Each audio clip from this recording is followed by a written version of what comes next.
माँ। मैं भी एक माँ हूँ। आज से नहीं, मुझे तो बहुत वक्त हो चला माँ बने हुए। माँ बनने का एक अलग ही एहसास है एक अलग ही खुशी होती है जो सबकी तरह मैंने भी महसूस किया था। वो अलग बात है कि अब मैं बूढ़ी हो चुकी हूँ, अब अकेली रहती हूँ क्योंकि मेरे 4 पढ़े लिखे लड़के हैं।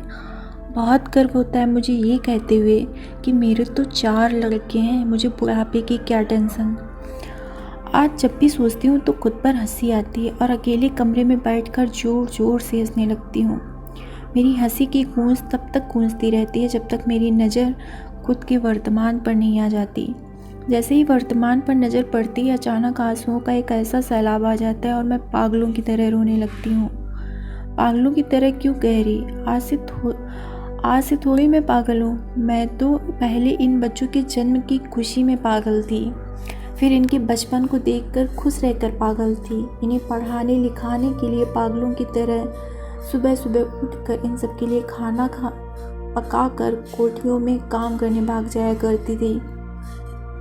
4 पैसों के पीछे पागलों की तरह मेहनत करके इनको पढ़ाया लिखाया। पागल ही थी मैं ना। इनको माँ के साथ साथ बाप का भी प्यार दिया, वो बाप जो मेरी किस्मत में था ही नहीं। अज्ञानता की दीप से घर में चिरागों की कोई कमी नहीं छोड़ी उन्होंने, और फिर अंधेरा करके चल बसे। वो आज होते तो कम से कम अभी बात करने के लिए, लड़ने के लिए, झगड़ने के लिए कोई होता तो। जाते जाते बोल गए कि मैं कहीं नहीं जा रहा तुम्हें छोड़कर। मैंने तुम्हें बहुत परेशान किया है, हमेशा तंग किया है तुम्हें, उसी की सज़ा भुगत रहा हूँ। फ़िलहाल तुम मेरे बच्चों का ख्याल रखना, बाद में वो तुम्हारा रखेंगे। जाते जाते भी झूठ ही बोल गए, वरना बच्चों का ख्याल रखने में कोई कसर थोड़ी ना छोड़ी थी मैंने। और अगर तुम आज भी मेरे आसपास हो तो एक बात तुम्हें भी बताती हूँ, मुझे तुमने नहीं, तुम्हारी शराब पीने की आदत ने तंग किया था। बार बार तुम्हारी नौकरी का छूटना मुझे बुरा नहीं लगता था, मुझे बुरा लगता था कि नौकरी छूटने की वजह शराब पीना है। ना बच्चों से कभी प्यार किया आपने, ना उन्हें खुश रखा। रोज़ के झगड़े देखकर वो मुझसे भी ज़्यादा टेंशन लेते थे। मैं आपसे नफ़रत नहीं करती थी, आपकी गलत आदतों से करती थी, और हमेशा यही डर रहता था कि कहीं मेरे लड़के भी शराब ना पीने लगे बड़े होकर। लेकिन अब बच्चे बड़े हो गए हैं, खुशी भी है कि किसी ने गलत आदतों को नहीं अपनाया भी होगा तो मुझसे इतने दूर है कि मुझे पता भी नहीं चलता। पता है सबसे ज़्यादा सुकून कब मिला मुझे? जब मेरे सबसे छोटे लड़के की शादी हुई, क्योंकि उसकी शादी में मेरे 4 बच्चे मेरे सामने थे, एक नज़र से उन्हें देख पा रही थी।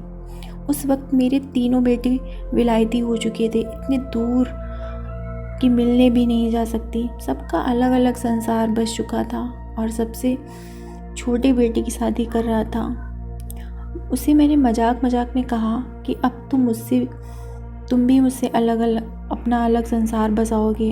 तो वो गुस्सा हो गया और बोलने लगा, माँ तुम मेरी हो, तुम ही मेरा संसार हो और मैं तुम्हें कभी नहीं छोड़ूंगा, चाहे हालात कुछ भी हो।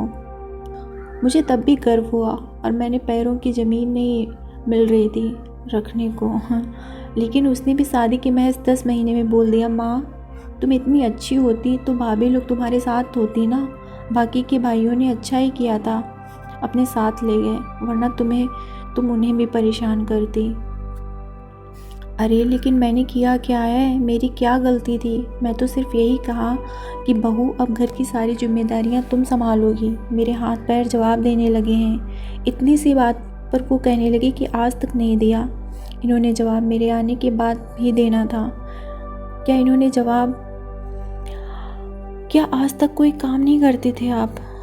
उसे यही लगता था कि मैं उसे देखकर काम नहीं करती, और बेटे को भी यही लगा। जो माँ बचपन में 4 लड़कों को खिला पिलाकर, उनके कपड़े धोकर, घर का सारा काम करके काम करने जाती थी और आकर दोबारा काम में जुट जाती थी, आज वो बहू की आती ही नखरे करने लग गई। वो नहीं जानता कि उम्र के हिसाब से ताकत नहीं रहती। लेकिन मैं तब भी कुछ नहीं बोली। सोचा शायद कुछ ज़्यादा काम कर लूँगी तो मामला शांत हो जाएगा, और मैं उसे काम करने को बोलने लगी। उससे कहने लगी कि बेटा कम काम किया करो मैं काम कर लूँगी। बल्कि उसे कोई काम ही नहीं करने को बोलती थी। जितना हो सकता था मैं खुद ही कर लेती थी। मैं नहीं कहती कि मेरे अकेलेपन की वजह मेरी बहू या मेरा बेटा है। कुछ कमियां तो मुझ में भी रही होंगी। मैं भी इंसान ही हूँ दूसरों की तरह। कमियां तो है मुझ में और दूसरों की भी बहुत जल्दी देख लेती हूँ और ख़ुद की कमियों और गलतियों को नज़रअंदाज भी कर लेती थी। भले ही मुझे छोड़कर उस बेटे ने अपना अलग घर बसा लिया है, लेकिन मुझसे मिलने आता रहता है। बहू से चिप चिप कर आता है, बोलता है उसे पता नहीं लगने देगा कि मैं यहाँ आया था। इस बार दीपावली में वो मुझसे मिलने नहीं आ सका। बहुत देर हो गई उसकी राह ताकते ताकते। बहुत लोग आए और चले गए। मुझे पूरा भरोसा था मेरा बेटा आगे पीछे मिलने नहीं आ सकता। कम से कम दीपावली पर तो आएगा, कम से कम आज के दिन तो मेरी याद आएगी। लेकिन नहीं, बहुत देर हो गई। इंतज़ार करते करते हार गई थी मैं। आखिरकार दीपावली की मिठाई लेकर मैं उसके घर पहुंची तो देखा घर में ताला था और बिना पूछे एक पड़ोसी ने मुझे बताया कि वो अपने ससुराल गए हैं। बोल कर गए हैं कि कोई आएगा तो बोल देना कि कल आना, आज वो घर पर नहीं है। ये सुनकर मैंने अपने हाथ की मिठाई उसी पड़ोसी को दे दिया। पड़ोसी ने मिठाई लेने के बाद कहा, आप 1 मिनट रुकिए आंटी। वो कहकर गए और कुछ लेकर आए तो उसको कुछ वापसी भी देना, तो ख़रीद कर रख गए हैं मेरे पास। मैं भी आपके हिस्से की मिठाई लाता हूँ। मैंने कुछ भी लेने से इनकार करते हुए कहा, नहीं बेटा, मुझे कुछ नहीं चाहिए। बस एक काम याद से कर देना कि अगर वो वापस आए तो उसे कहना कि उसकी माँ इंतज़ार कर रही है, एक बार मिल के चले जाना। ये मिठाई और गिफ्ट तो बहाना है मिलने जुलने का। बस इतना कहकर मैं चली आई। लेकिन 4 दिन तक बेटा नहीं आया। बीच में एक बार फ़ोन आया कि मैंने इतना कहकर काट दिया कि अभी गाड़ी चला रहा हूँ, बाद में बात करेगा। शायद काम के चक्कर में भूल गया होगा। दोबारा फ़ोन करती मैं, लेकिन एक अजीब सा डर था। जब भी उससे बात करती हूँ लगता ही नहीं कि अपने बेटे से बात कर रही हूँ। लेकिन ऐसी बात नहीं है कि वो मिलने नहीं आया। 4 दिन बाद अचानक ही मेरे घर के गेट पर जब मुझे नज़र आया तो मैं बहुत खुश हो गई। मैंने तब भी एक सवाल किया, क्या हुआ बेटा, अकेले आया है, बहू नहीं आई? उसने बेरुखी से जवाब दिया, वो नहीं आई। इतना कहकर उसने मेरी तरफ एक मिठाई के डिब्बे बढ़ाते हुए कहा, ये लीजिए आपकी दीपावली। उस दिन उनसे लिया क्यों नहीं आपने? आपको तो पता है मुझे इतना टाइम नहीं होता। अंदर तो आओ बेटा, बाहर से चले जाओगे क्या? मैंने कहा। एक ही बेटा था नज़दीक, बाकी सब तो विदेश थे, पता नहीं कब लौटेंगे। हाँ माँ, फिर जल्दी आना है, जाना होता है, फिर कभी आऊँगा बैठने कहकर उस दिन भी वो घर से चला गया। कुछ दिन पहले की बात है, एक बार उसे फ़ोन करना था। थोड़ी देर माँ के पास बैठने आने वाला था। आया क्यों नहीं, लेकिन कैसे करूं फ़ोन? मोबाइल तो ख़राब हो गया, दुकान जाकर सही करवाने की ताकत भी नहीं है क्योंकि 2 दिन से बुखार से तप रही हूँ। बिस्तर से उठने का भी मन नहीं है, खुद के लिए दवाई लाने का भी मन नहीं है। मोबाइल क्या ठीक कराऊंगी? कुछ पकाने खाने की ताकत भी नहीं है और मन में बस चारों बेटों को एक साथ देखने की इच्छा है बस। लेकिन अब शायद ये सपना पूरा नहीं होगा। पूरे कमरे में एक साथ कोई नहीं है। एक चारों बच्चों के बचपन की तस्वीर है और एक टिक टिक करती हुई घड़ी। रात के 8 बजे, ठिठुरती सर्दी का मौसम और बाहर बिजली की कड़कड़ाहट के साथ रिमझिम बारिश हो रही है। मेरा बिस्तर पूरा गर्म और अजीब तरह की बदबू आ रही है। शायद बुखार के साथ बहे हुए पसीने की महक है। तपता हुआ गर्म माथा पसीने की बूंदों का वाष्प बना रहा है और ठिठुरती ठंड मुझे कांपने को मजबूर कर रही है। मैं पूछ रही हूँ खुद से कि कहाँ है तेरे चारों लाडले बेटे?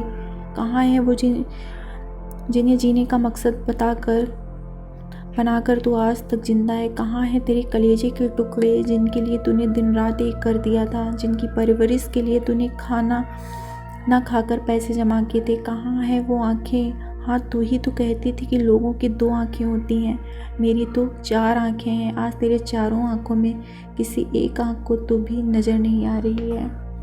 सच कहूँ तो मैं खुद के लिए इन फिजूल सवालों का जवाब देना नहीं चाहती हूँ। बस भगवान से दुआ करती हूँ कि अगले जन्म में मुझे अगर संतान सुख देना, माँ बनने का एहसास दिलाइएगा तो बस एक प्यारी सी बेटी को जन्म देना। खिड़की के पर्दे की फरफराहट मुझे और भी डरा रही थी। ऐसा लग रहा था जैसे मौत मेरे पास आ रही हो। ऐसा नहीं कि मैं मौत से डरती हूँ, लेकिन मौत के आने से मैं अपने लाडकों को कैसे देख पाऊँगी? मैं आज भी बहुत प्यार करती हूँ उनसे। मैं अभी जीना चाहती हूँ सिर्फ अपने बच्चों के लिए। उन्हें बताना चाहती हूँ कुछ, उन्हें कहना चाहती हूँ कि कुछ बातें उनसे करना चाहती हूँ। इस सोच में डूबते हुए मेरी आंखें नींद की आगोश में डूबने लगी और मुंह से जाने अनजाने एक रुदन सी आवाज़ आ रही है। नरनराहट की आवाज़ के साथ मेरे मुंह में कहरों लड़कों के बारी बारी से नाम आने लगे। मैं भगवान को याद करना चाह रही थी, लेकिन एक पल भगवान की सोचती, लेकिन अगले पल अपने ही बच्चों की याद आ जाती थी। इसी छोटी सी कमरे में जब एक लड़के को आंचल से दूध पिलाती थी तो पास खड़े दो भाई एक रोटी के लिए झगड़ पड़ते थे और सबसे बड़ा लड़का